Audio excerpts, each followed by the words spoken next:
कोल्हापुरात जनसुरक्षा कायद्याविरोधात महाविकास आघाडीने मोर्चा काढला। कोल्हापूर जिल्हाधिकारी कार्यालयावर महाविकास आघाडीने मोर्चा काढला। आमदार सतेज पाटील यांच्या नेतृत्वाखाली हे आंदोलन करण्यात आले।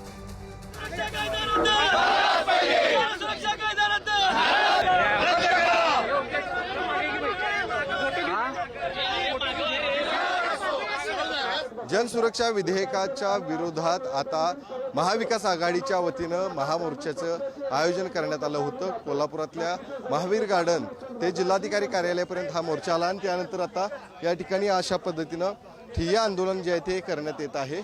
इंडिया आघाडी आणि महाविकास आघाडीचे सर्वच नेते जे आहेत ते या आंदोलनामध्ये सहभागी झालेले आहेत आणि त्यांच्या वतीनं या विधेयकाचं खरं तर विरोध केला जातोय। हा जनविरोधी असलेला हा कायदा आहे, त्याचा विरोध आपण करतोय असं त्यांनी म्हटलेलं आहे। त्या संदर्भात आपण सतेज पाटील यांच्याशी बातचीत करूया। साहेब, काय सांगाल, कशा पद्धतीने विरोध आता तुम्ही? नाही, जनसुरक्षा कायदा रद्द व्हावा म्हणून इंडिया अलायन्सच्या वतीनं आम्ही आंदोलन करतो। नक्कीच खरं तर हा विरोध जो आहे तो या पद्धतीने आता महाविकास आघाडीच्या वतीने केला। तो सतेज पाटील यांच्या नेतृत्वाखाली हे आंदोलन या ठिकाणी सुरू आहे। आम्हाला नको असलेले विधेयक त्या ठिकाणी चालू आहे आणि म्हणूनच या पद्धतीने आम्हाला आंदोलन करायची वेळ आली असल्याचं सतेज पाटील म्हणतात। कॅमेरामन ओंकार वळवडेसह शेखर पाटील, पुढारी न्यूज, कोल्हापूर।